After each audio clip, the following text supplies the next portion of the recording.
Hello and welcome back to Having Fun Repairs. We're going to come back to the FC Twin because I noticed something the other day when the kids were playing I wanted to point out.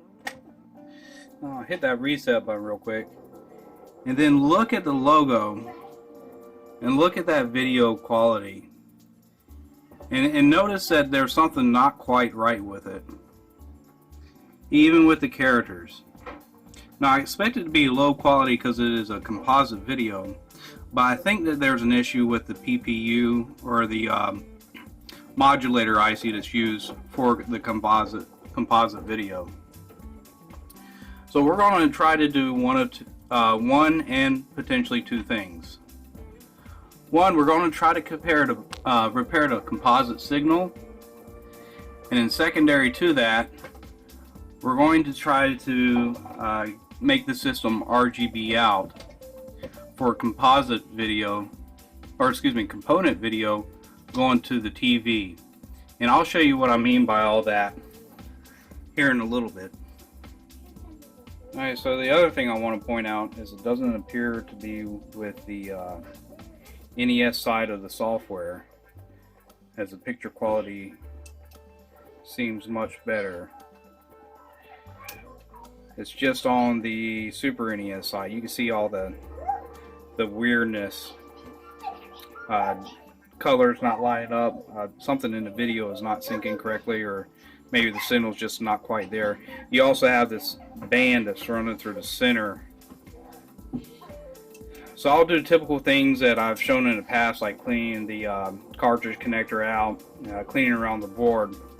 But I got a feeling that it's not going to be with the what's modulating your RGB signal onto a composite cable. So more than likely it's not going to be this processor. Let me turn on the light. It's way back here, that IC. But we will look at that a little bit later on. It's more than likely going to be on this board right here. But I'll do all the cleaning off camera. It's not worth showing that again.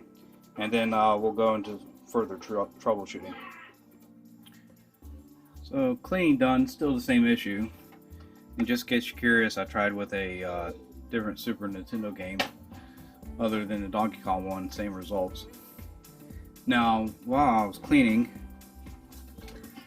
I did run a small index card through here just to check the gapping, and it's really tight.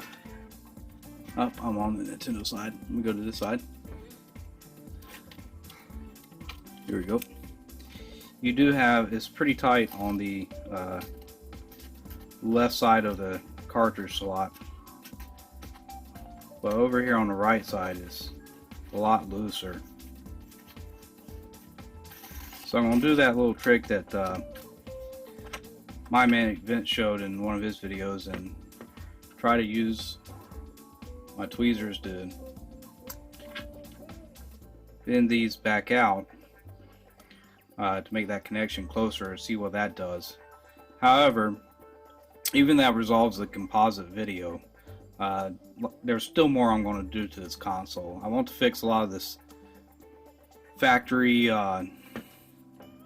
issues I'm seeing, like these capacitors with long leads. They need to be shortened up and actually put on the board. I noticed on this connector when I took the hot melt glue off that a lot of the pins were not soldered on very well. I'm going to fix all that.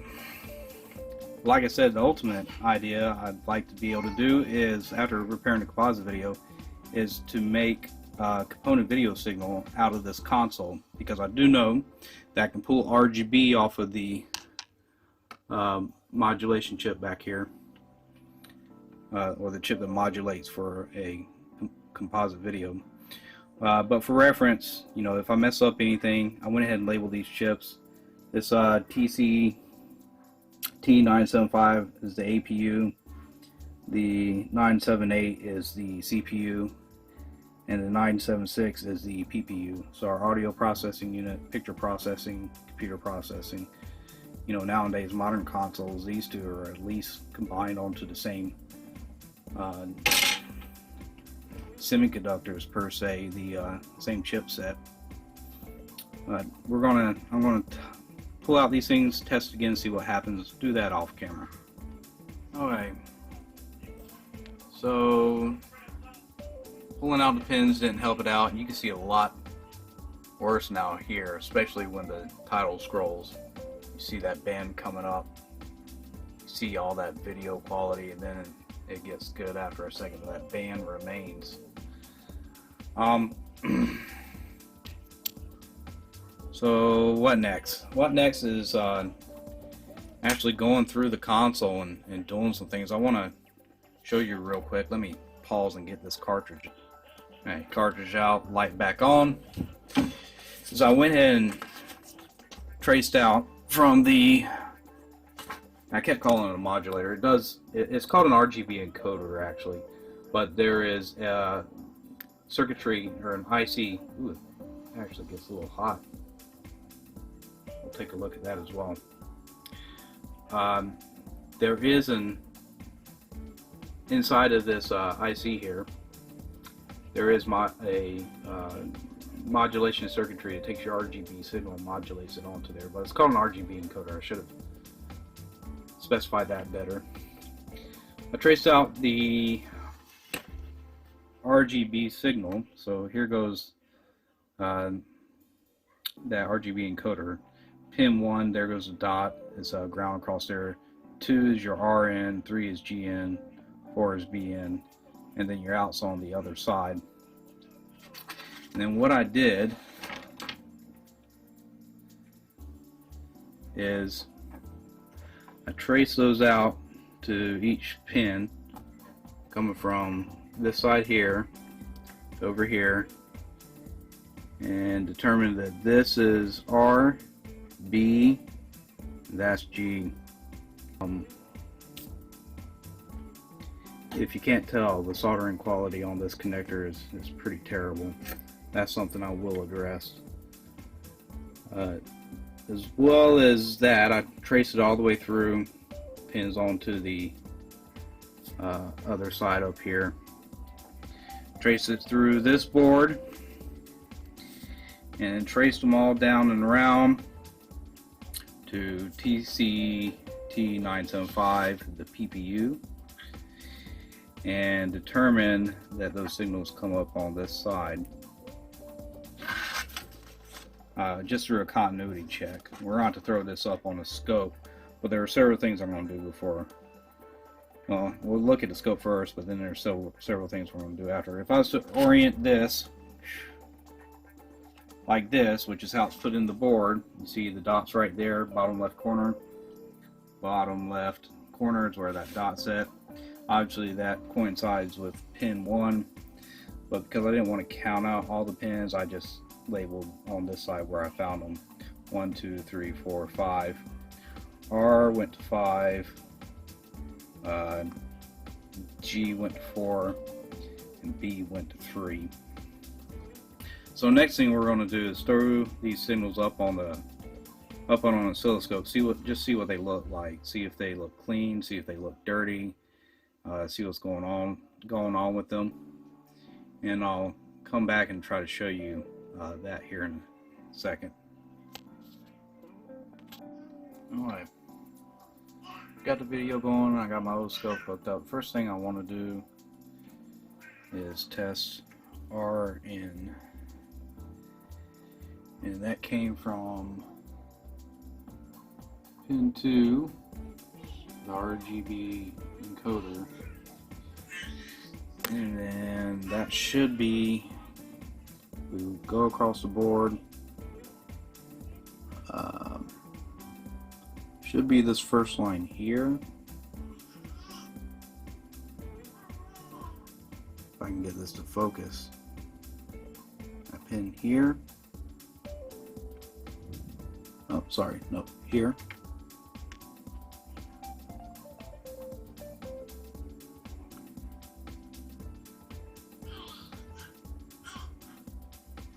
And we can begin to see it show up on the oscilloscope. I want to hit auto real quick.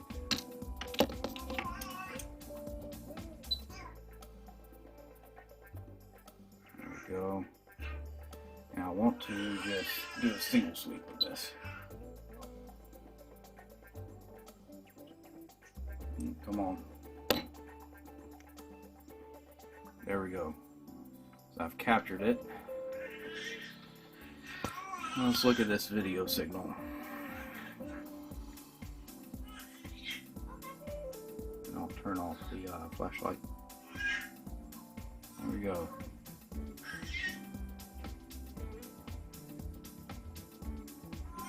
So you can see the signal is repeating itself.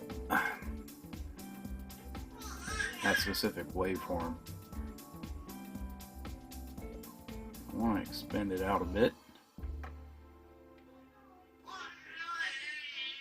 Let's go this way first. And just look at those individual highs and lows.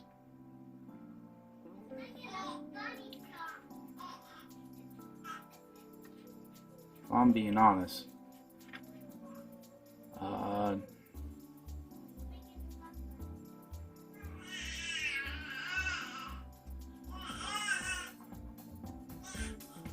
my newborn's being a bit loud. I'm not really liking what I'm seeing here.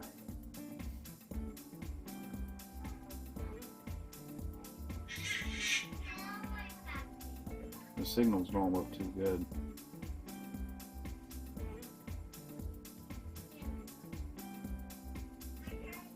It's also the fall characteristic through here. That's a little weird. I expect to see things like this, and I expect to see kind of like a flat top all the way across. This is probably just where it kicked in real quick and it came back down. So I imagine I would see something like that. The fact that this right here and this right here isn't uniform is a bit concerning. And that's probably just where the video came in and out real quick again. Just that one waveform.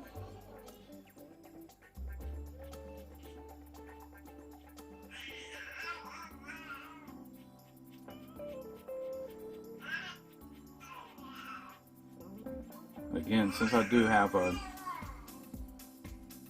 It could have been where that waveform disappeared and came back up again, though. But there is definitely kind of weird.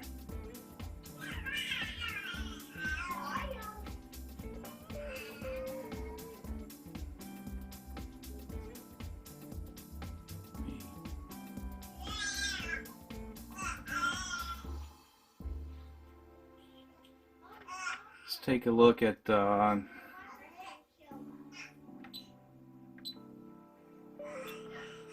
see, that was R. Let's take a look at G. Turn the flashlight back on. So G came out of pin 3 of the RGB encoder. Pin 3 should show up right here. Alright, so this should be our, let's see, R, that should be G. You can see that come in.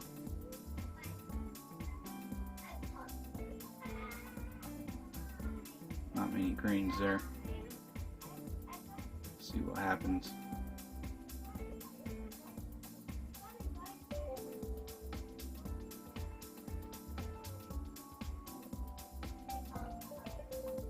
Pretty interesting. I wonder what happens when I change my seconds per division. So yeah, nice. I really wish I had a test cartridge to actually just do each specific color. That would be great. Then I could actually see what the square waves look like without all this other stuff in between.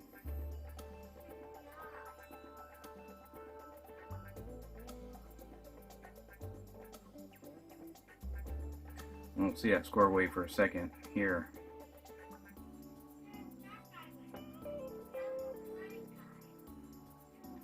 I think it's after this loops through.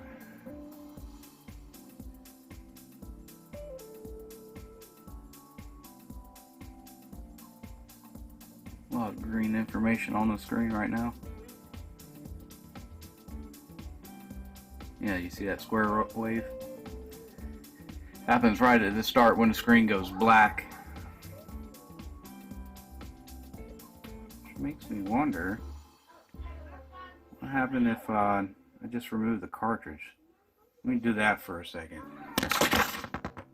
So I went back through just on our waveform. You know, well, you can see where this signal is being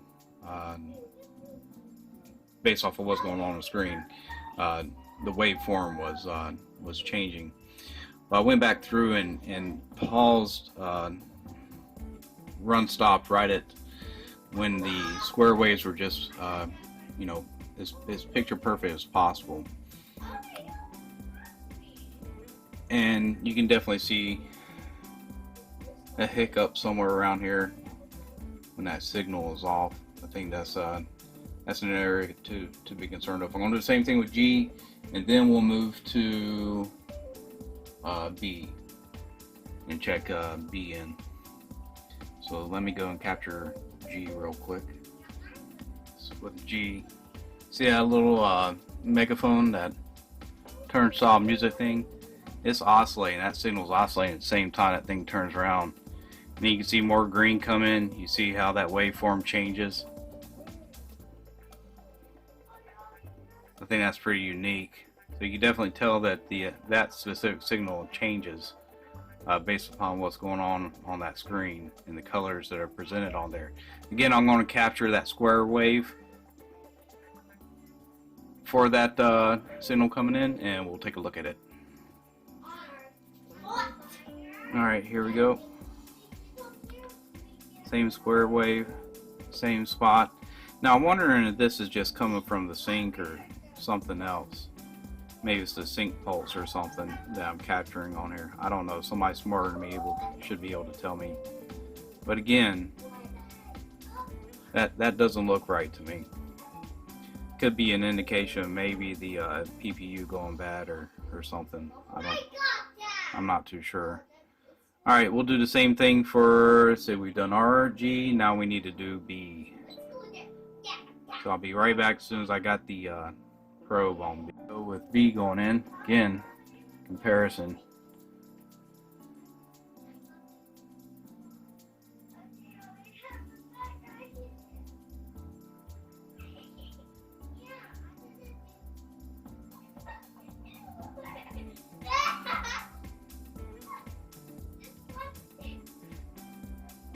And I'll try to capture that square wave again. Just give me a second for this to cycle back through. Alright, so capture that square wave again, and you're seeing that same weirdness at the bottom.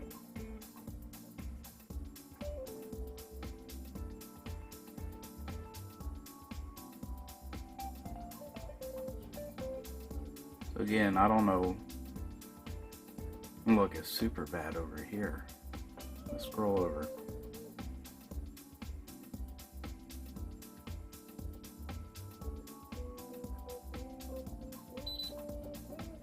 Wrong one.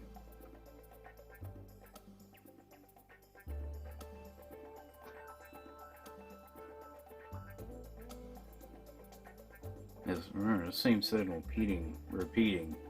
It's capturing it over 1.08 milliseconds. Oh, sorry, that's the position. 2.5 microseconds. We got a very interesting spike in that signal over that time frame captured right there. And it's not showing up on every single one, but it did show up during that period of time right there on that signal. Pretty interesting. You do a comparison.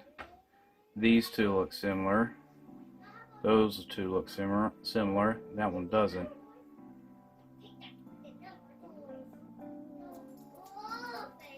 So if I look at the bottom,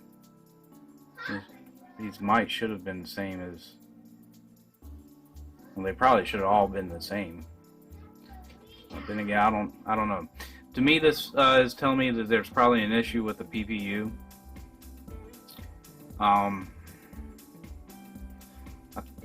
You know, if the PPU is going bad, maybe it's power getting to the PPU as well.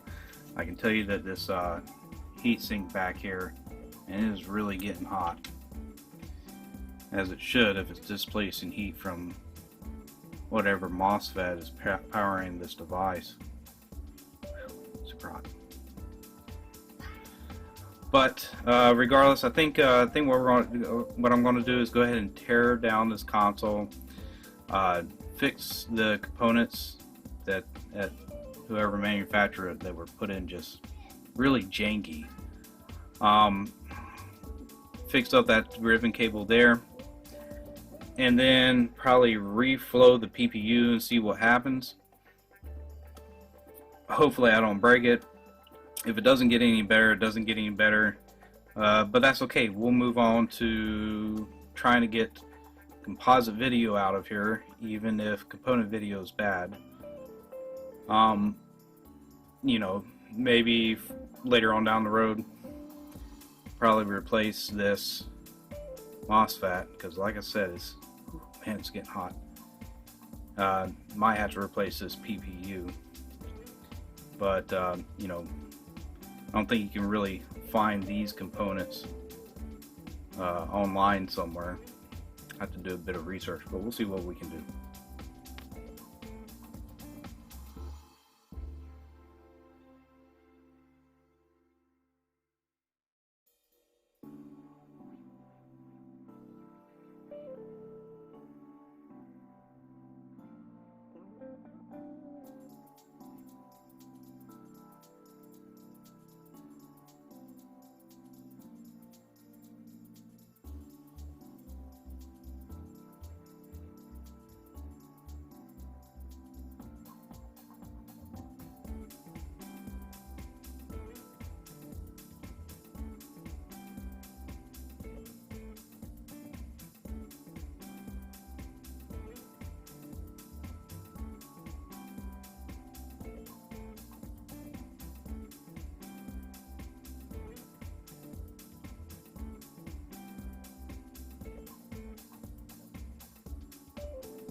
Alright, so that was about an hour's worth of work. I ended up just stopping the video while I was cleaning, because there's really no point in just recording all that. But as you noticed, went through with the MOSFET sitting here, hit up these connectors, hit up this cartridge slot for the NES, cartridge slot for the Super Nintendo.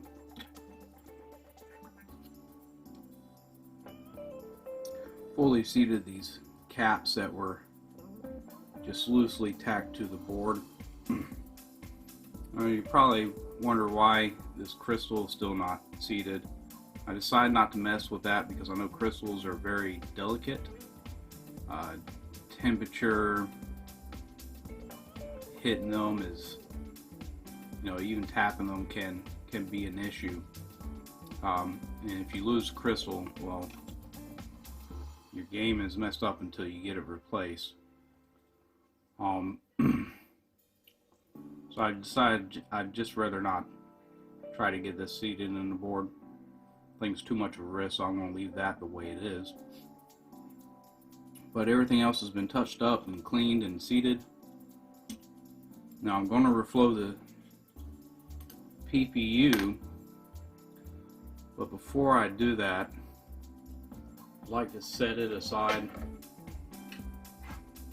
and focus instead and allow all that alcohol to evaporate off on these two LEDs that they have attached here, because it really doesn't make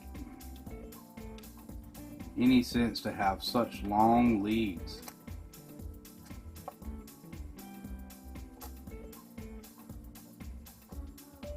I mean, just a small tug and you shorten these things out. And you really should have heat shrink over this. So what I'm going to do is I'm going to trim up these leads and take these wires off and resolder them on and put some heat shrink down them. So that way there's no risk of the leads shorting out to each other. That's definitely what I'm going to do next.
Alright, now with that guy out of the way, we can focus on reflowing this chip right here. USB strap on real quick before I start touching things.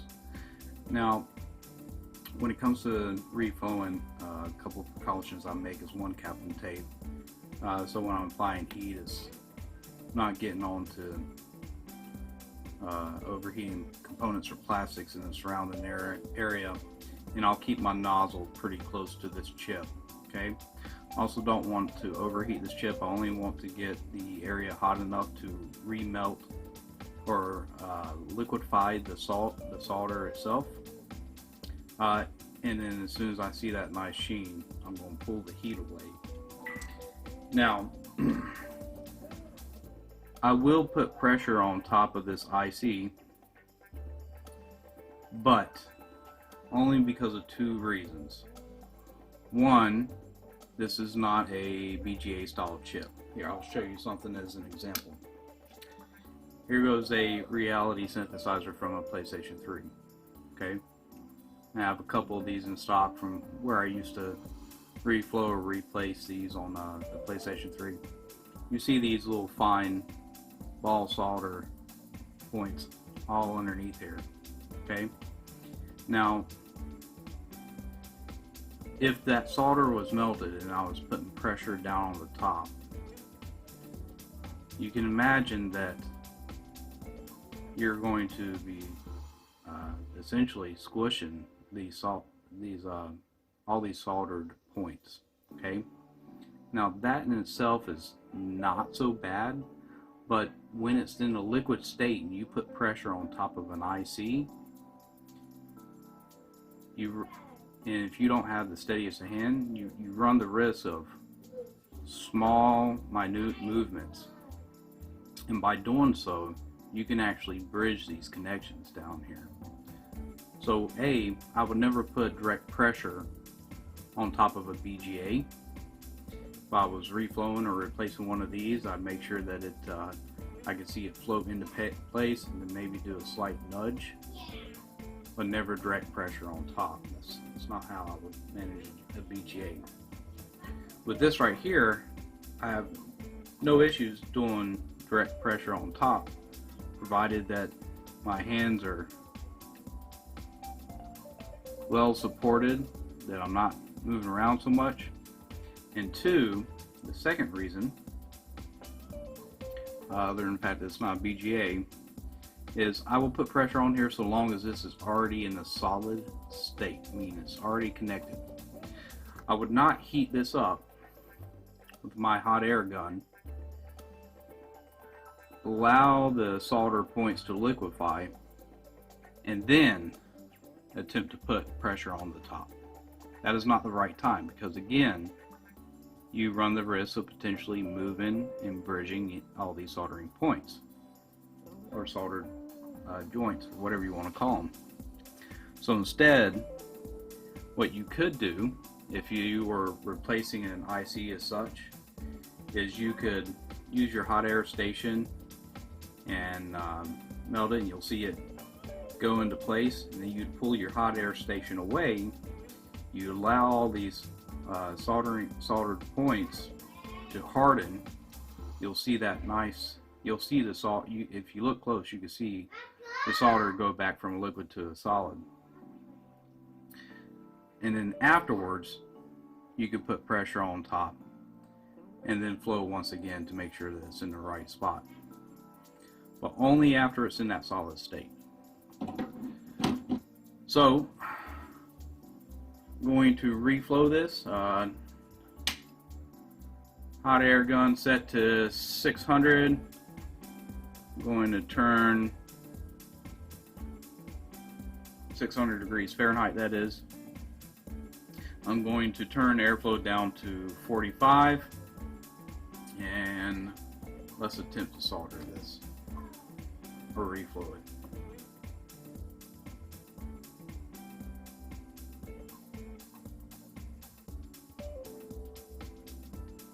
Alright, with that now out of the way, I'm going to, and this cooled off, I'm going to test each one of these pins to make sure that they are connected and not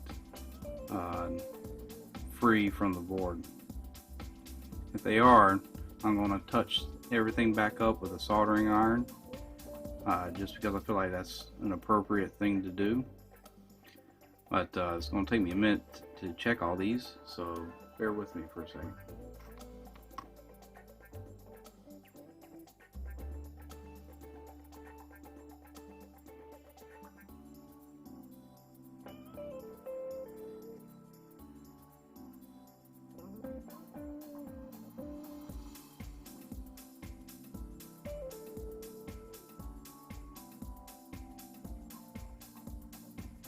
Alright, all of them seem to be well adhered to the board, so no sense in me touching up any single one with a fine tip soldering iron.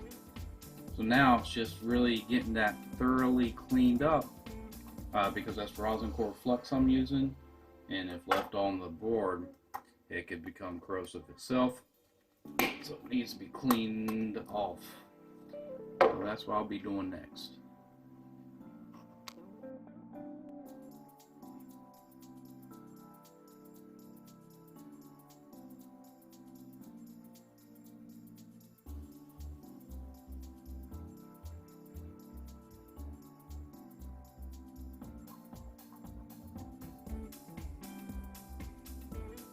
Alright, so somewhat put together. I haven't put that button back in.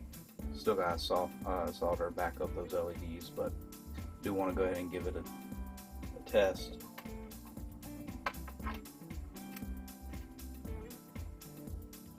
And no, still the weird colors. Poor picture quality.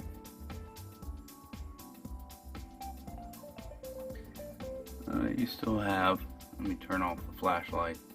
You still have that weird vertical line right here.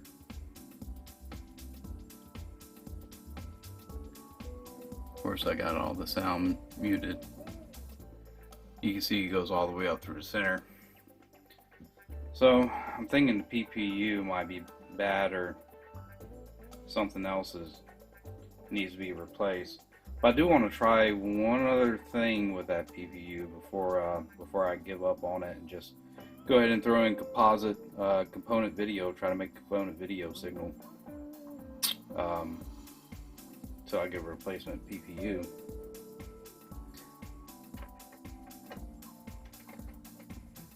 We'll go ahead and switch it up. Nintendo's still working just fine. No issue with that video quality on it. So let me get this turned back off and I'll show you what's going through my head here in a second. Oh, where's mine? Right, there we go. Alright. Let me zoom in. Alright, so reflowing didn't work. What I'd like to try to do is next is throw a 47 microfarad cap and line between ground and each of those video signals to test, see if filtering will help out with that image quality. And we will be checking, let's see, pin 1, 2, 3, 4, 5 is our video signals, and 1 is ground. So I'm going to solder on negative terminal to pin 1 right there, and then the positive terminal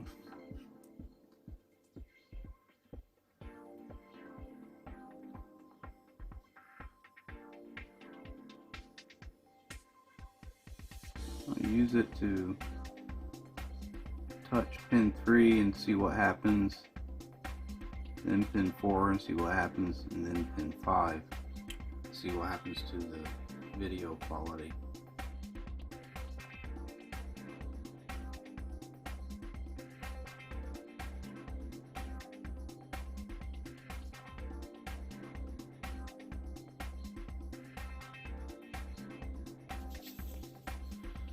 Alright, so got that 47 microfarad capacitor negative side of the cap tied to ground on TCT 975.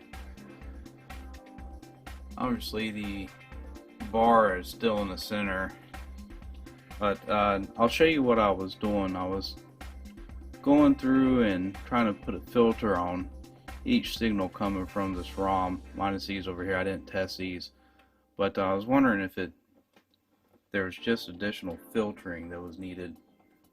I bumped the game. Let me hit reset real quick. Alright. And I'll show you the reason why I was doing that. Let me try to ground out one of these lines here. Or not ground out, sorry. Put a filter on. We got red, green, and blue over here.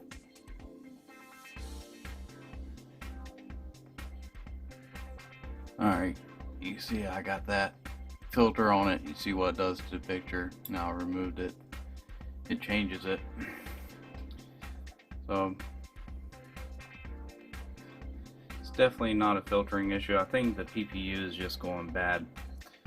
But we still have an RGB signal on it. So even if it has that vertical bar, we could at least make the picture quality better.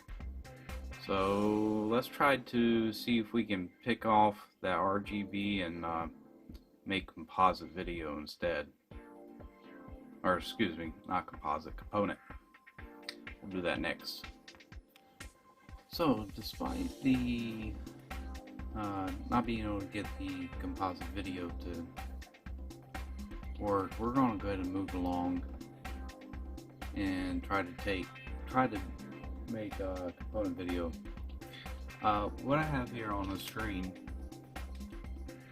is that RGB encoder. It's on the back half of the FC Twin.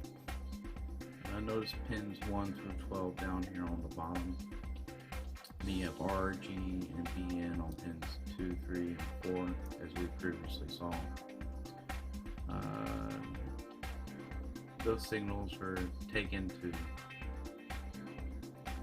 be encoded or modulated onto the carrier for your composite signal. Match 75 ohms out to your television set. But you can see here on pins 23, 22, and 21, you are presented the same signal from the opposite end. There's a VCC here on pin 12 that will come in handy. I believe that's a 5-volt VCC. I think I read it somewhere down at the bottom. Pin 12, pin 12. There we go, 5 volts VCC.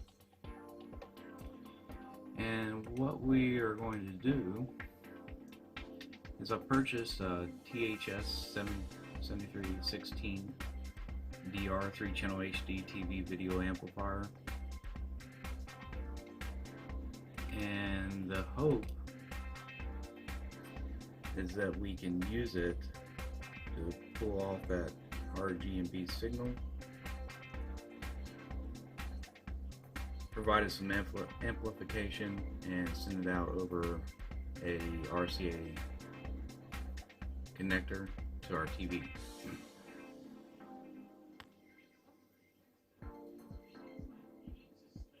Alright.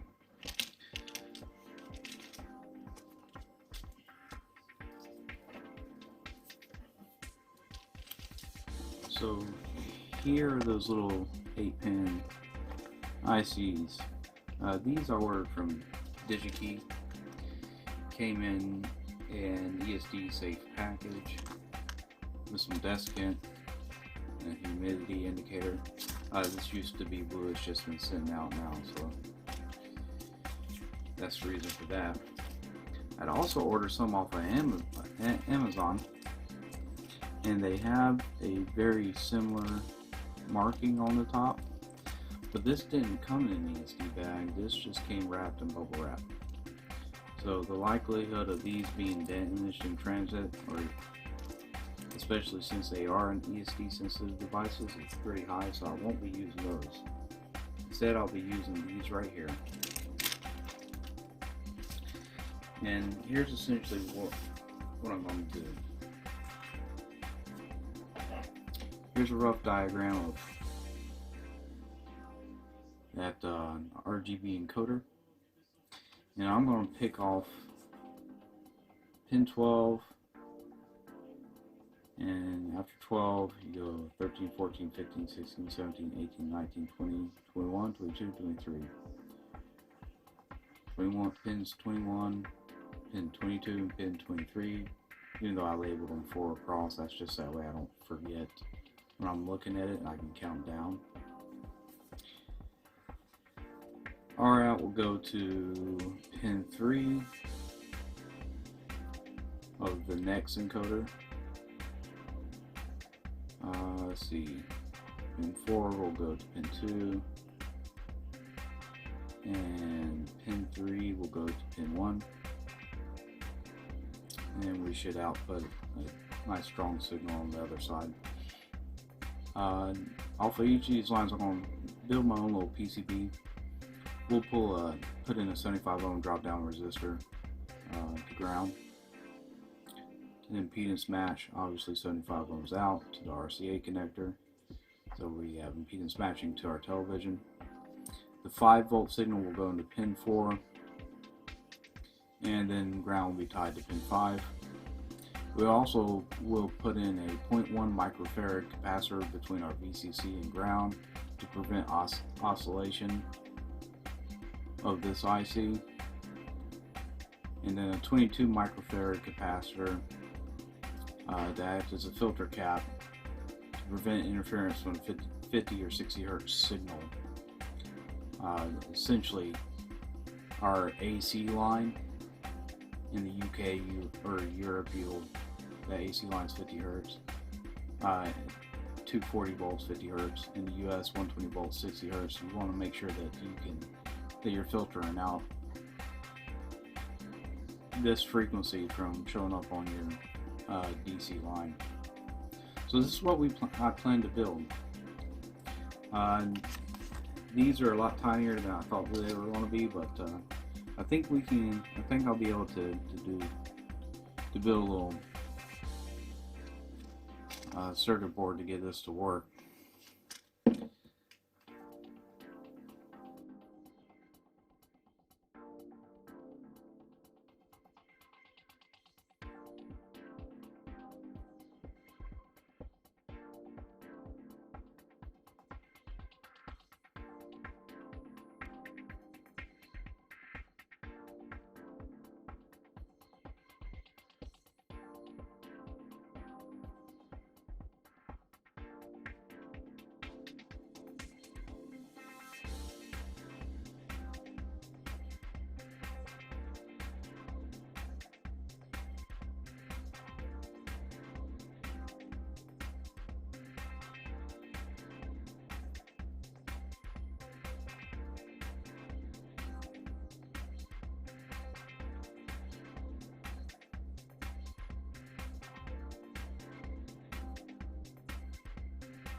Now this circuit board built and all the components put on place, it's gonna be like mocking it up to see where is the best mounting place for it.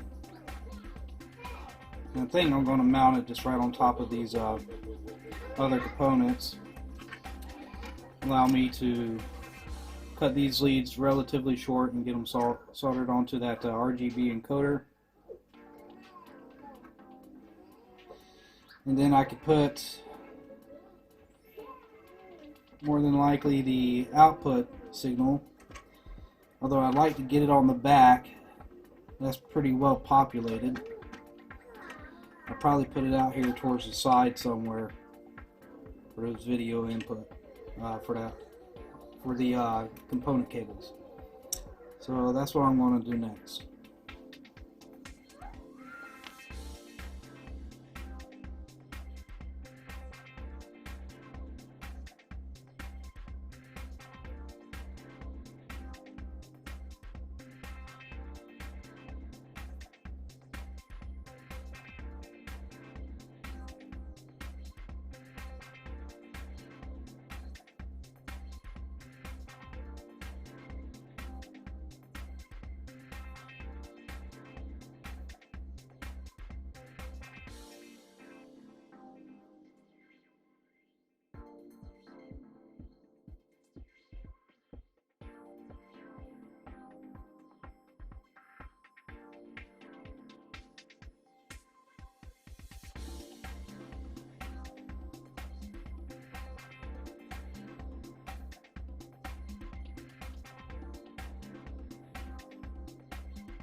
I wanted to pause the recording for a second because, you know, thought keeping these things relatively close would be good, but I didn't think about the clearance requirements for the connector itself. So unfortunately, I'm going to have an extra hole, so I'm going to have to drill one out here, drill one out this way, and then move these two down one. Yeah, but you live it and you learn.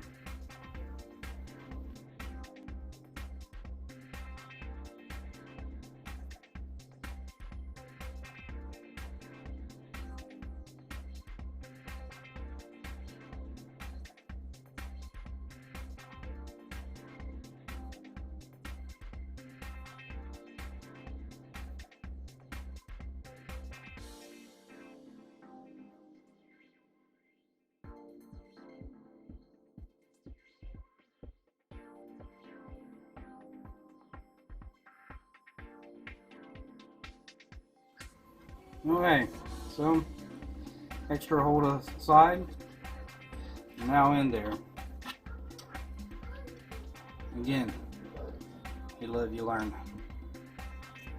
Okay, now it's going to be putting everything back together and soldering on these connections, these wires to their terminals, these RCA connectors, and hopefully testing this thing out. We'll see what it does. Again, something I do want to point out real quick is, regardless of what the data sheet showed on this chip, a little dot somewhere to orientate where pin 1 is at, there is no dot on this chip whatsoever. Instead, if I can zoom in for a second, instead you got a little line up here.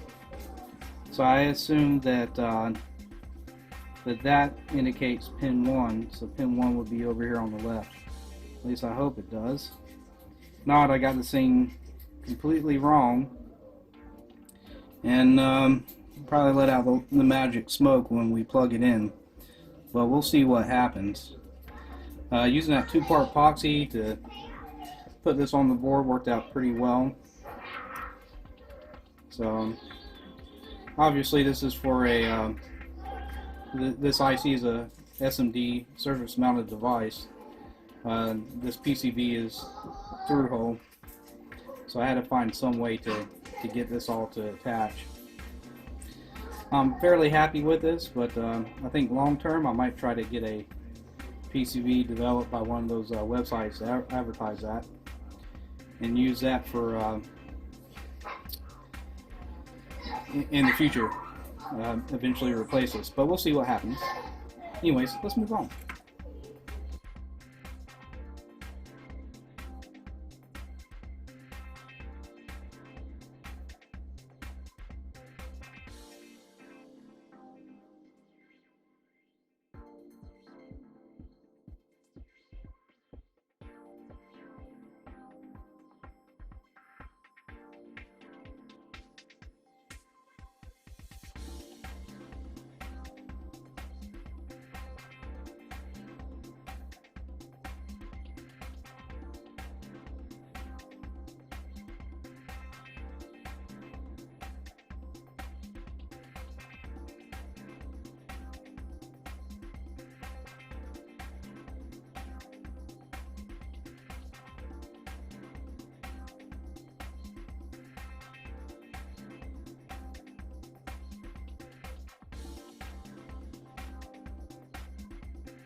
Okay, first fire up. Let's go on power the system and go through composite video. Yeah, I probably should have plugged in this first. Whatever. Okay. Throw in Donkey Kong Country. And hey, lights up. So, phone still works. Mute this for a second. Unmute it for a second. Yep. Sound still works. So, let me pause this. Actually, let me make sure that the Nintendo side is still good.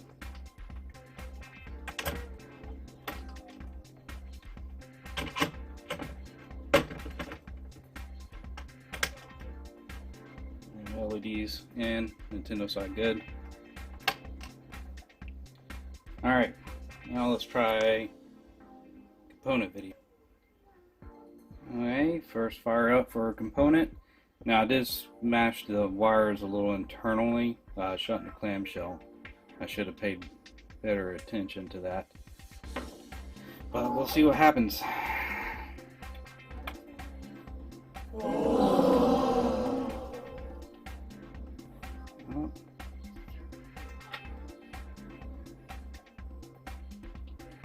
Check cables.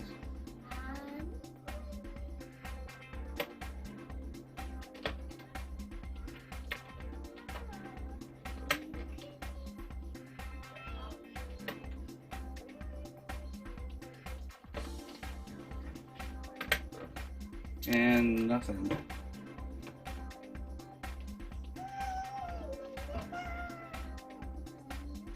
Let me take it to my bench, see if we are actually getting the component video signal.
Okay, so 5 days have essentially passed since I attempted to use RGB to drive a component video signal. And little did I know I had a lot to learn, because RGB is not the same as red, green, and blue for YPb and PR. You actually have to learn how to encode those signals, or convert them, or encode them, decode them, in order to get that video format if you're going from RGB to component. Now, if you notice, there's been several changes to the circuit boards for the Yobo FC Twin console anyways. Many testing in and out of different things just to try to get a signal onto the TV through the previous circuit board.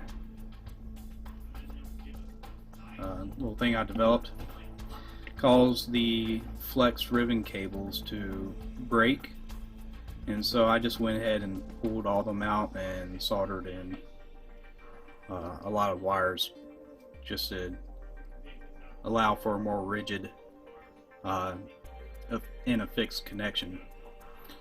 Anyways, this is take 2 of what I'm trying to hopefully accomplish. And essentially, I only found one RGB to component level component video diagram online. I'll show you that here in a second. I downloaded the photo, but here it goes. Let's see if I can make that bigger. And I'll just get closer. And where's my mouse at? And I'll grab my thing. So this is what I could find online. And although I do have these what are they? 8050 transistors. I got plenty of resistors, several 10K potentiometers. I've got all these capacitors. I can basically build this circuit board myself, build this onto a circuit board myself. The one thing that I don't have is horizontal and vertical sync from the console. So I had to get creative, and I'll explain why. So here goes the CXA1645M, and that's a little RGB encoder. And if you notice at the bottom and at the top where your pins are at, you have no horizontal vertical sync, but you do have sync added coming to a Y out.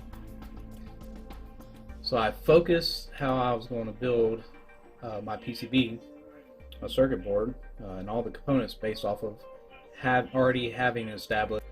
And now memory on my phone recording this, so coming back in. Alright. As I mentioned, you have sync added and a Y out. So instead, what I focused on is understanding that I have several things that are conditions that are already met. I have a Y out, which is your luma, your luminescence, and it already has a sync added to it. So horizontal vertical sync. It's developed essentially inside this chip, coming from your YCL PC, your clamp. You have a delay built from here. Either way. And so I started thinking to myself, well, since I've got one of the 3 signals already, how could I move forward? And then I started thinking about, well, RGB is just red, green, and blue.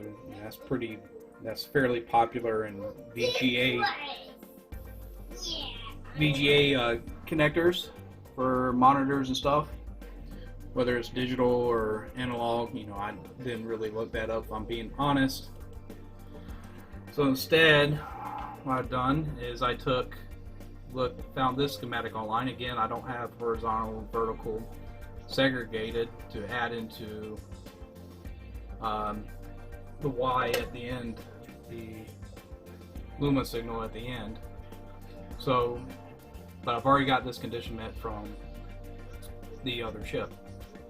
So I started looking at this. I have RGB at a greater voltage. These are op amps driven by a negative 3.3 to 3.3 volts. You have some resistors at the output.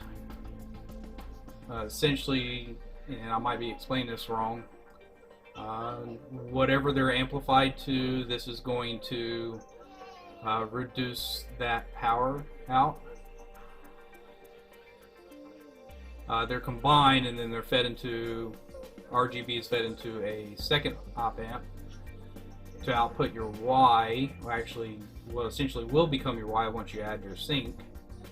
And then this is fed back into these comparators or these op-amps for creating and controlling your PR and PB signals. So I looked at this and then compared it with this guy over here, and I said, well, how are things combined? Again, you see something similar. You see your RGB combined through a 1K, 500K, and 200K, or 500 ohm and then 200K resistor. Let me bring up the other one. That's pretty comparable to this one, 1.1K, 549 ohm, and 2.9K resistor, almost 3 ohms there. They're fed into a transistor, another S8050. This 100 ohm resistor is probably there to keep this so you don't have a so the signal's not floating. Is to keep this biased, I presume. 500 ohm resistor cut across this line, and then it's fed down 500 ohm resistor into these S8050 transistors, and then your blue comes across through a 10K potentiometer to the base. The signals come to the collector, and then I presume that you're in a way doing that encoding or a form of modulation or combining these signals out of the emitter to your PB line, and the same thing here, developing your PR as well. So what's really going to hold me up is potentially this guy right here, because I mimicked as best as I could this and this, but replaced these two op amps with these two transistors here. And below is the circuit I built based off of the CXA1645M RGB encoder coming out of the Yobo Play whatever FC Twin. That component, sorry, where am I at? Here we go. Is right here on the back on the power supply board, or your voltage regulator board. Your power supply comes from a brick, essentially 10 volts in, around 600 milliamps is the max current draw from that power supply. It's converted over to 5 volts inside of here. You have that MOSFET that's providing the regulation way back there. But anyways, digressing a bit. There goes that RGB encoder. So I said, okay, what's my pins? Red, green, and blue in is pins 2, 3, and 4. I didn't write them down, but red, green, and blue out is 23, 22, 21. Okay. Notice pin 24 is ground. Pin 12 is the VCC line. Develops 5 volts DC. Perfectly acceptable to use with the THS7316DR. And so I started plugging away. I started comparing this. Do I have that diagram up? Yeah, it's a 3-channel HD TV video amplifier. Started comparing the inputs, and here you can see you have a standard component video input. You're amplifying it to, and then impedance matching it to your RCA cables for component video out. So I started comparing this, some other figures I've seen on here. You know, I was giving consideration to DC coupling and AC coupling, so I just went ahead and added, of course, the capacitors I put are for this, drop down resistors and capacitors to hopefully allow the signal through, but mitigate some of that DC voltage, I think is the intent. But anyways, so what I did is I wrote down RGB. They come in at 1.7 volts DC, each one of these lines. Your Y out is at 1.3 volts DC. And if you read in the diagram, these are perfectly strong enough to drive a 75 ohm load or connector. Alright, so I ran RGB through each. They're independent 100 microfarad capacitor located here on the board. Two 75 ohm drop down resistors going to pins 1, 2, and 3 of the first THS7316DR, which there's a lot more nonsense on the back. So there goes the first 3-channel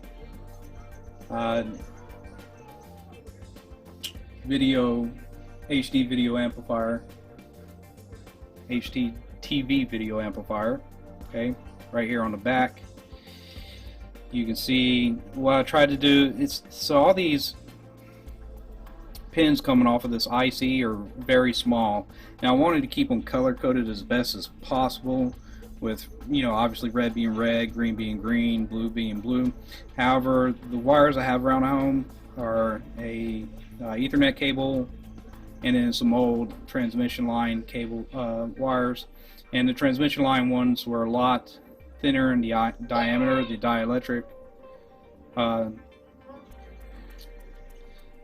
So I went with them over the Ethernet because they're a lot harder to meet the tolerance on just soldering onto each individual pins, because the center conductor, sorry, not dielectric, is a lot thicker. But anyways, so I have R, G, and B in, being to pins. These ICs have been reversed, and if I put it this way, probably make better sense. Just think, instead of reading right to left, left to right. Pins 1, 2, and 3.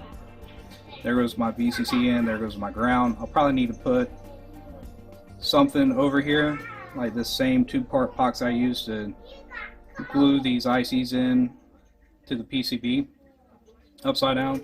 Just that way these don't actually, because this is your positive rail, this is your negative rail, these don't accidentally get shorted by something once it goes into console, or, you know, some, you know, laying your finger or something across there. I mean, it's milliamps, it's low voltage, but still. Anyways, digressing a bit. So RGB is in, boom, and then immediately to the output, I'm using a 1.5 k ohm, a 500 k, and a 2.2 k ohm resistor. I kept the values as close as possible to what I was seeing on both diagrams from what I found online. But then you can see that I tied all 3 of those signals together after those resistors. No different than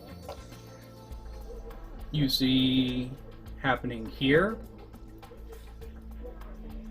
or here.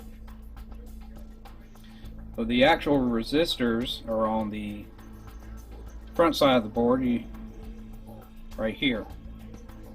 And I fed them through,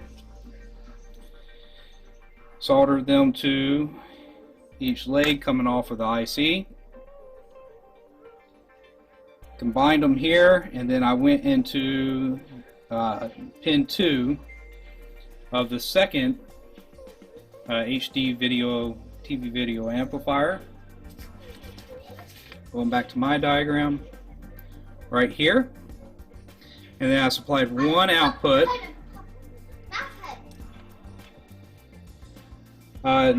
That one output tied to the collector of both PR and PB, the transistor, no different than you see on here.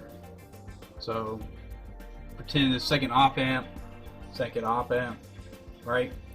Instead of it feeding to those operational amplifiers, I fed them to these S8050 transistors, and you can see a 500 ohm load between this line and the collector.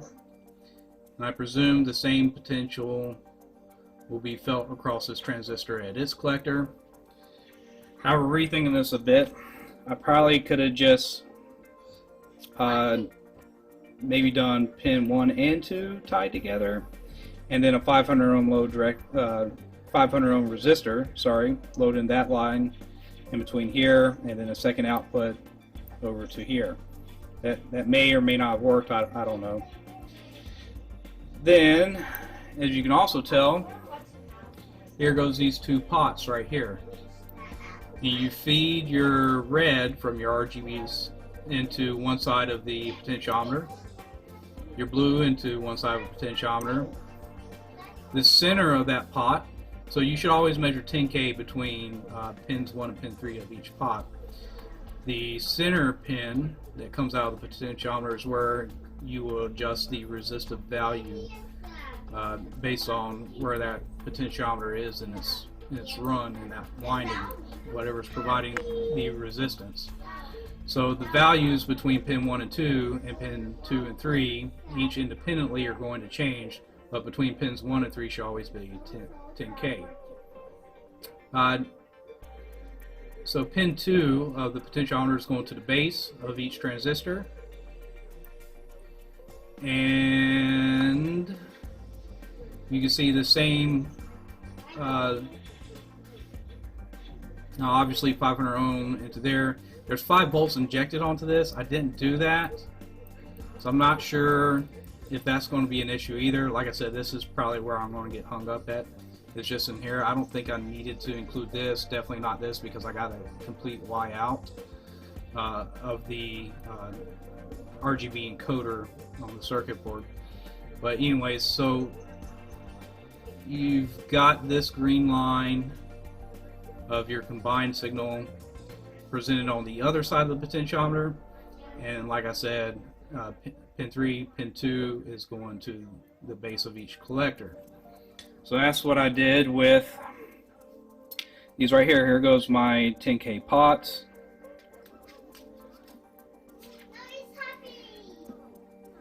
You can see it again on this diagram. 10K pots, S8050 NPN transistors, Q1, Q2. So out, there goes that 500 ohm resistor. That'll be tied to the first collector of this NPN here, transistor here, and then they're jumpered over not on the top but on the bottom side, here to here. And then from there, the emitter of these transistors are shown on here, going directly out to their 75 ohm RCA connecting point. However, what I did is going back to that HD video encoder diagram, I noticed something else.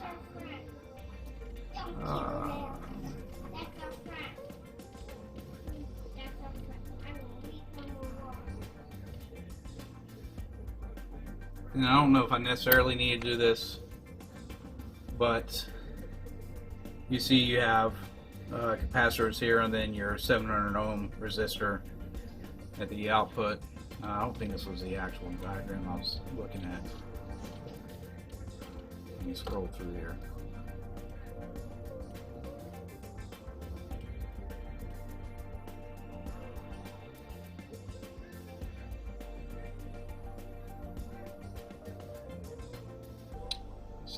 Ohm resistor. Can't remember if I saw it on here or I saw somewhere else. Somebody mentioned adding in 220 microfarad capacitors in line to block DC before feeding it to the 75 ohm resistors. So wherever I found that, I did that as well. Each has a 200 microfarad capacitor, positive side, negative side, going to 75 ohm resistors. which will be soldered into their RCA connector. So 220 microfarad cap, there goes PR, 220 microfarad cap, there goes PB, and I had space on the board to put my Luma signal through this 220. There goes this 75 ohm resistor. You see these 75 ohm resistors right here. And then going to the back, the output terminal connection of that resistor, feeding to, and this is where I kept it color coded. PR, here goes my Y, here goes my PB. Alright, now powering this. 5 volt VCC, pin 12, and ground from pin 24. I didn't draw the grounds going to every place on here, I just little ground symbol. Anyways, 5 volts is being fed to pins 4 on each video amplifier. I have a 0.1 microfarad and 22 microfarad decoupling capacitors reading through the THS 7316 document, the data sheet. This is, you need the decoupling capacitor and this one right here. So this is the diagram. This is what I came up with. Now the question is, will it work? I mean, I don't know, but that's the point of this.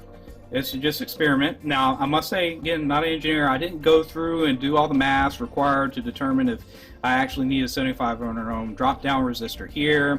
I didn't do any math over here before going into the second amplifier to determine what the output voltage level would be for driving these, or to be presented at these, at the collector of each of these transistors. I didn't do any of that. So really this is just me playing around, seeing if it works, hopefully not damaging my TV, hopefully not damaging that IC. We'll see what happens. So now I'm going to get all these, all this soldered into their RCA connectors. I'll have to desolder these old lines, replace them. Probably have to replace all of them. Get the game boards, each circuit board mounted back into here. Get the LEDs soldered back into their termination points here on the board. And then we'll plug it up to the TV and see what happens. So I'll be back in a minute. Alright, everything plugged up. Currently going through composite video. I'm going to turn it on. There's probably already people screaming, "Hey dude, you messed up." Sure, put comments in there. You know, I'm just trying to learn. Also my TV, my game console, so if I break it, I break it. But let's turn it on and see what we get just with composite video. Contact. Green light, that's good. Oh. Let me reset real quick.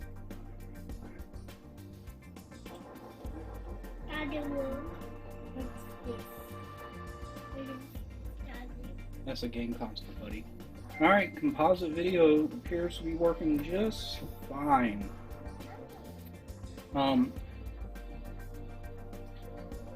Still some that graininess midline. Now I did discover that the power supply that came with this was instead of outputting 10 volts was outputting 16 volts. It was also a 60 hertz power supply.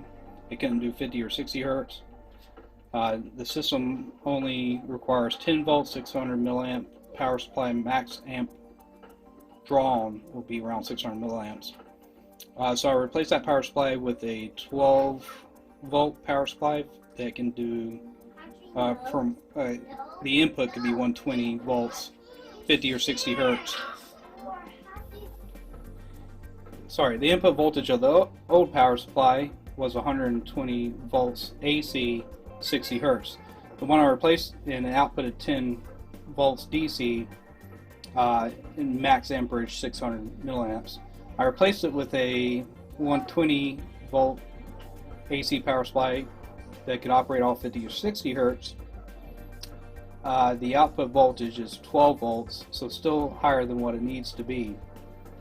But because this is a US system and I'm in the UK and I've got this on a power inverter, doesn't mean that the frequency's changed. It's still 50 hertz by 60, but that did get a little bit better with that. So more than likely this graininess is due to improper power supply, and more than likely that MOSFET's going bad, so that's something I could replace in the future. But a lot of the graininess, especially in the clouds and stuff, is gone now just by getting power supply input put in that's lower than that 16 volts that the other one was putting out versus 10. Okay, anyways, now it's time to hook up component video and just see what happens, so give me a second. Alright, now I'll go on to component video and I'll do a quick reset on here.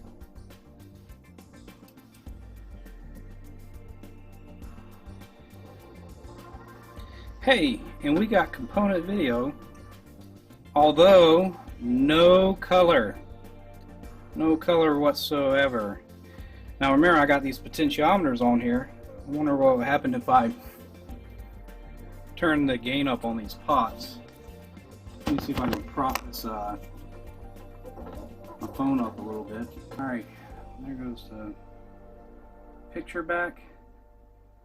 Now I'm going to adjust the potentiometers.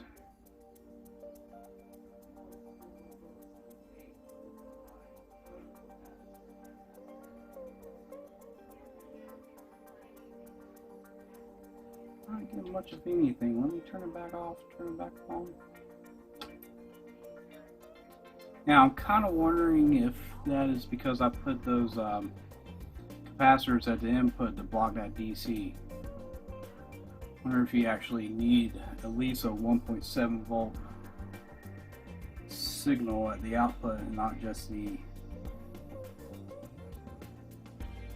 maybe it's just too low. Hey, brief quick update. So I was checking the voltage at the end of the composite video, and it's 1.7 volts. Now remember, I said that RGB are rated to drive a 75 ohm signal, and so is that Y out. However, going through those input capacitors, I've tested at each one of these connectors here, and we're very, very low, maybe like 50 millivolts, if that, those capacitors at the input. So I'm going to get rid of them on the board, and at least the input capacitors, and see what happens after that. Alright, so in this next iteration, I removed all three of these 100 microfarad capacitors and just bridged between this to these drop down resistors going to the first HD TV amplifier. And let's see, what else did I remove? I removed this, all three of these 220 microfarad capacitors as well. So all the caps, input and output, have been removed. Obviously composite video is up, so let's switch it out to component and see if we get anything different. I'm going to change the leads around. Component video out. Alright, composite video out. Component video in.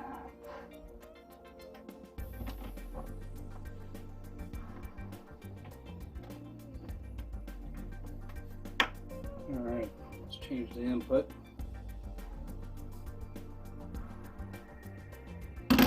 Whoa! We got some color. Let me try adjusting these pots and see what happens on this circuit board that was made. Alright, so red potentiometer is fully counterclockwise, turning blue fully counterclockwise.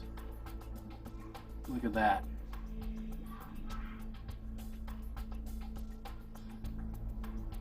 think we're almost there. What happens if I start turning red clockwise? We drop some of that color. We start to get some blues. That was the red one, sorry. Red pot's now fully clockwise. Let's turn the blue one fully clockwise. Drop color again. Yeah. Looks like we're oversaturating something. So remarkable.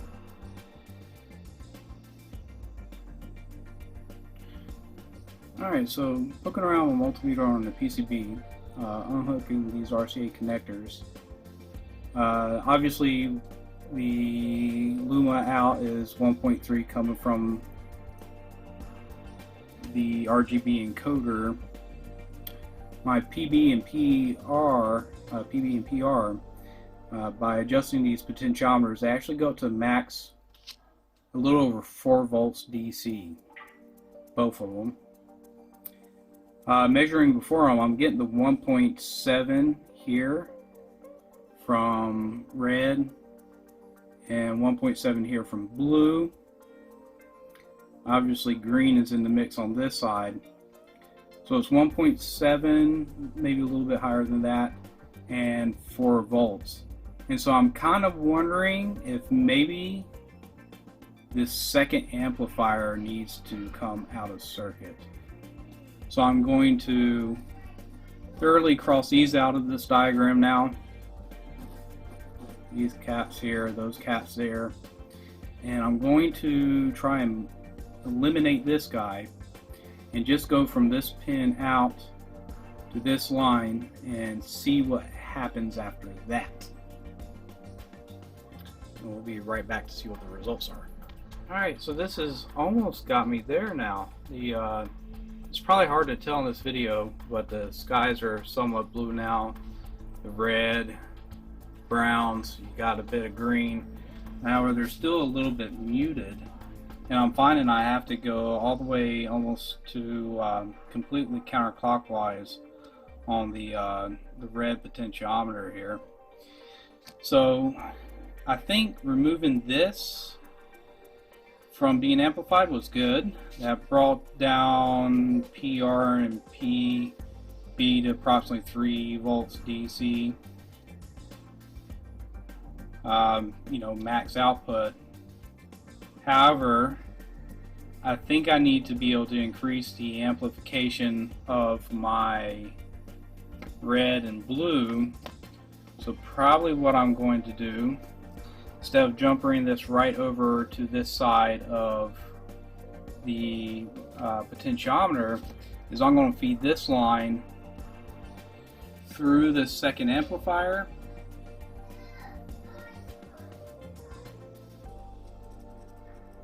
And the same thing with the blue out. I'm going to feed it through the amplifier as well. Pins 3 and pin 6. And then we'll check this again. I mean, that's going to at max. Increase this up to 6 volts. I'm not sure if that's going to be good for the lifespan of these inputs.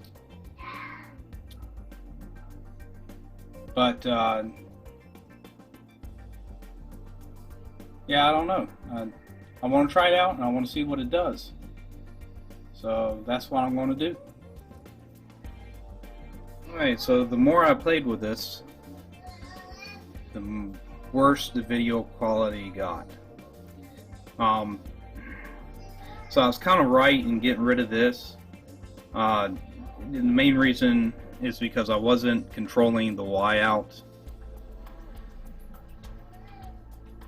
Either controlling the gain of the Y out, that signal itself.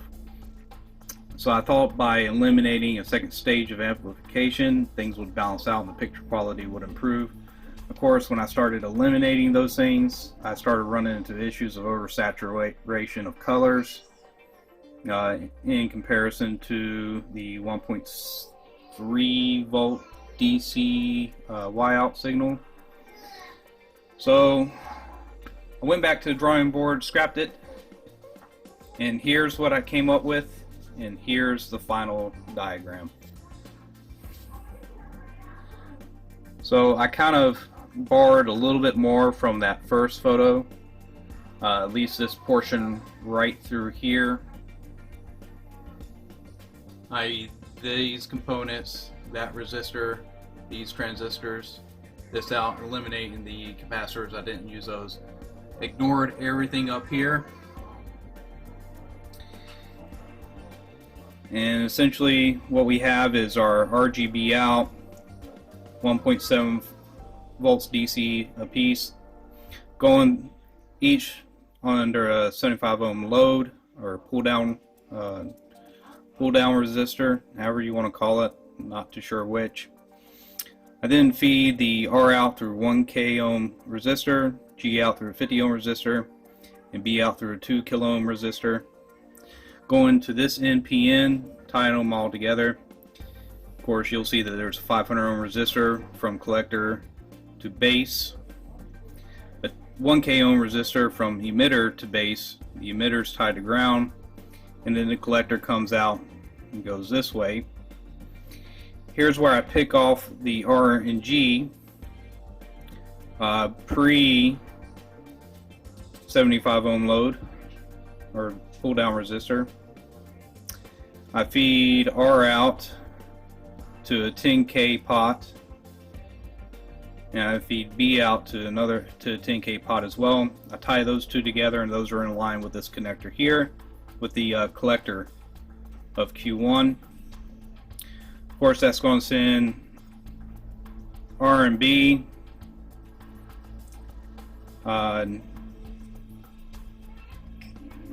forgetting something. Well, it's the essentially what's on this line is feeding into one side of the resistor, and then my R signal and my D signals fed into the other side of the potentiometer. I do my adjustments because it's potentiometer. You got a third leg that comes off that potentiometer.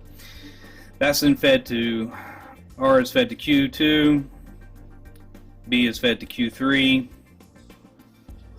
and this is how we develop our PR and PB. There's a 500 ohm resistor in between these two lines, and then I feed in 5 volts DC from this VCC here. It's also feeding our HDTV video amplifier. Feed that same 5 volt rail into the collector of each transistor, and so we get a bit of amplification of those signals, and then those are fed into pins 2 and pin 3 respectively of the S7316DR. Power wise, I've got my 5 volt rail, I got my ground rail tied to the same RGB encoder, the pins respectively from there. 0.1 microfarad and 22 microfarad capacitor as mentioned previously. And then I output, this amplifies again, approximately 3-ish volts, 4-ish, 5-ish, 6-ish volts. I'm not too sure, I'd have to check it with a multimeter. But it's amplified again. My Y out, Y of course, it's going through its own 10k potentiometer, fed into pin 1. Should have mentioned that. And the other side of that pot I have tied to ground. So it's basically, I'm just trying to reduce the amount of, reduce that signal before it gets amplified here. That's kind of my control. And that's basically why I also went away from this design, is because all the control, my potentiometers and stuff, were essentially happening after the amplification phase. And so I found out that these potentiometers were just, they're very, this is a super saturated circuit at this time because of an amplified signal, and trying to control post amplification is not as good as doing it pre-amplifier. That's what I found out. So Y out, PR out, PB out, each going through a 75 ohm resistor and then to their RCA connector. Now we'll go over to TV so you can see exactly what I have. And here we go. There goes the video. See, my reds are reds, my blues are blues, my greens are greens. Actually, it's kind of got a pinkish tint to it right now, so at least the background sky, so I need to make a small adjustment. But just so you know, it is component in. This is not any tomfoolery. Let me turn on the light. The composite's not connected. Got my component cables feeding all the way into the back of the TV, even though I have both located here.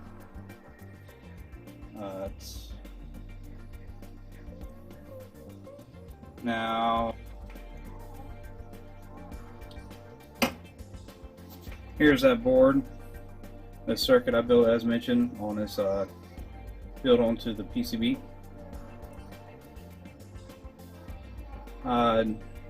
There's where I connected all the wires as previously mentioned. Okay, so as far as those 10K pots, the adjustments, this is my luminescent adjustment. Let me see. Alright, this one is PR, or excuse me, R, adjusted potentiometer, the gain free amplifier for that. And this one is PB or blue. So when I say what I'm adjusting, at least now you have something to reference back to. My daughter is very animated right now. And there goes the picture. Let me see if I can kill the light.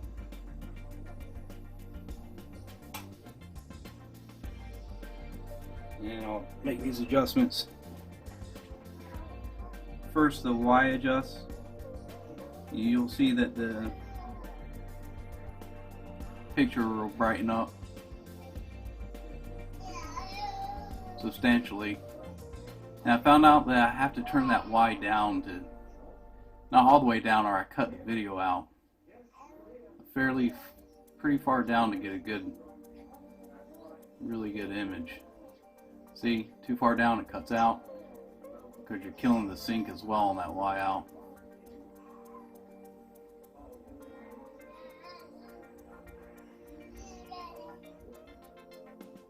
I find it going a little darker is pretty much where it should be.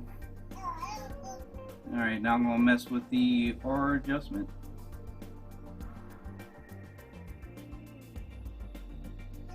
See how it gets super red, super saturated? Going counterclockwise on this. Now we'll go the opposite way. Becomes less saturated and more into the grayscale with some slight blues because of the PB adjustment.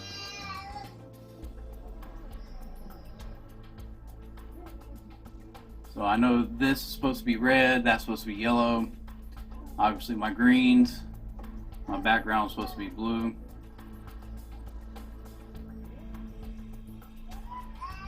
Need to see that sky again to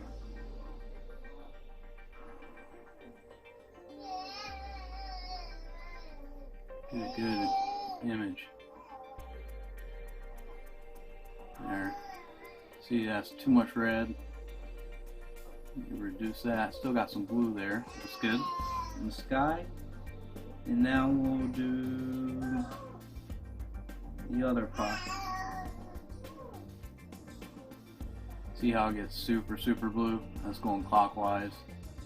Now I'll go counterclockwise. You start to lose that blue out of everything. You'll see that the background, the sky, when it shows it again, it's actually kind of gray, no longer blue.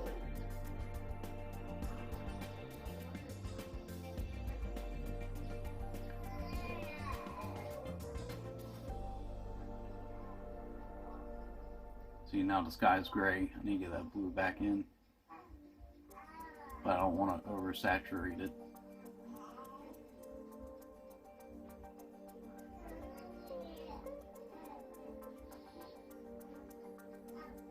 I mean, it's slightly oversaturated, but it's not bad.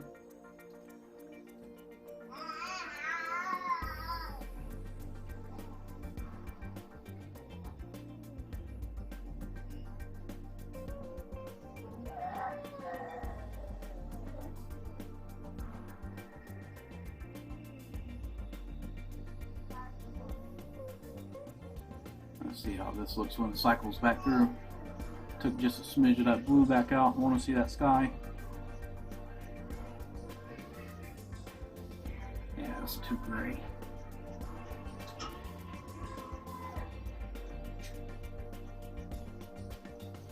Add a little bit more back in.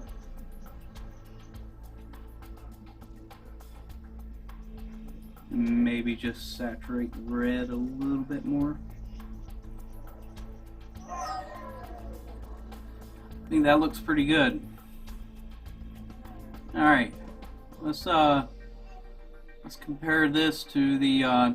You see, there's no line, vertical line, none of that nonsense anymore. So I want to compare it to the composite video, just to give you something to look at, to compare it with.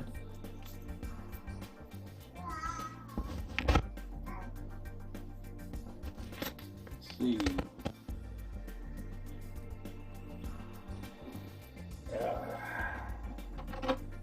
Take out component.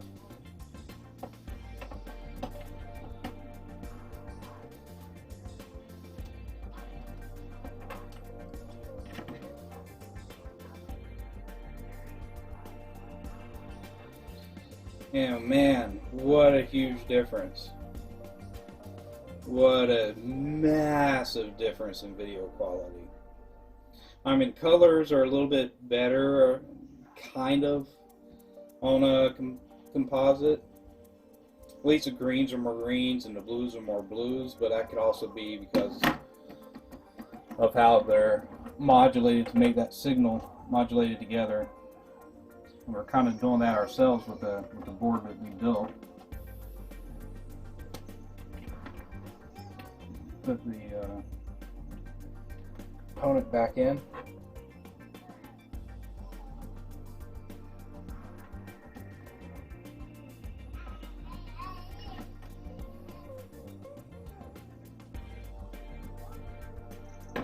But yeah, I'm really happy with how this turned out.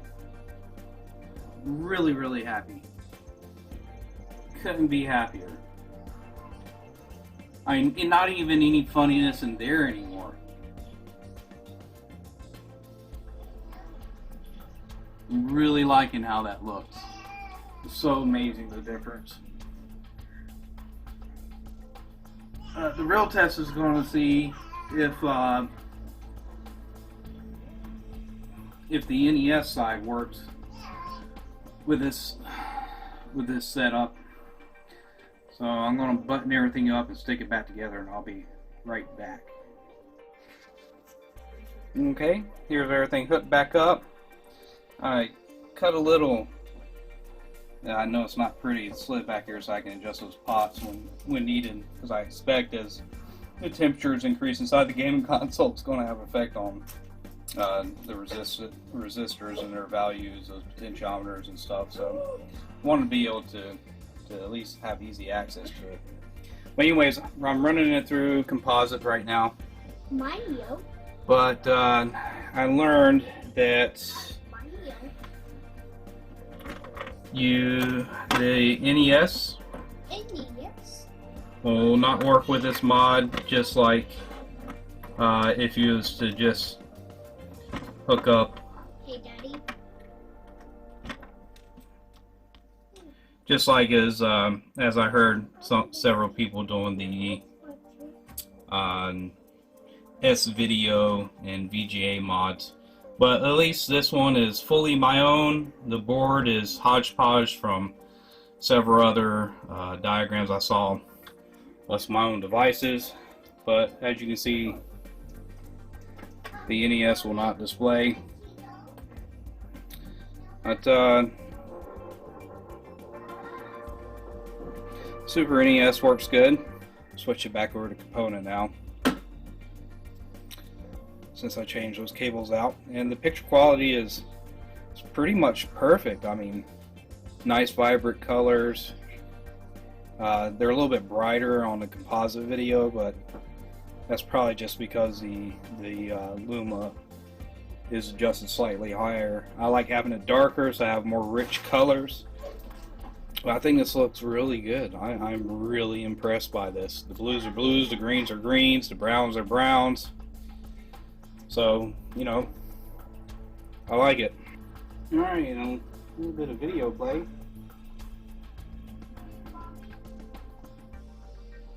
Show that everything is working.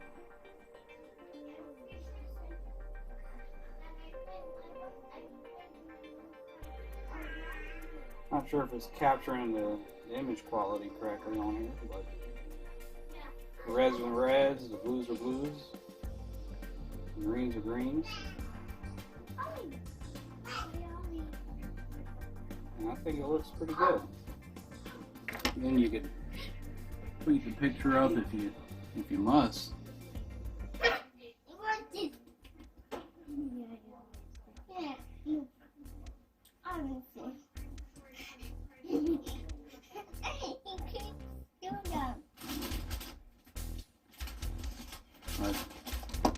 Daddy, look, it turns on. Yeah, buddy. I want to see it. Go. Hey. Oh. Alright.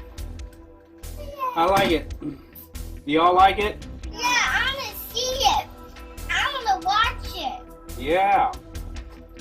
Well, folks, I think I spent a total of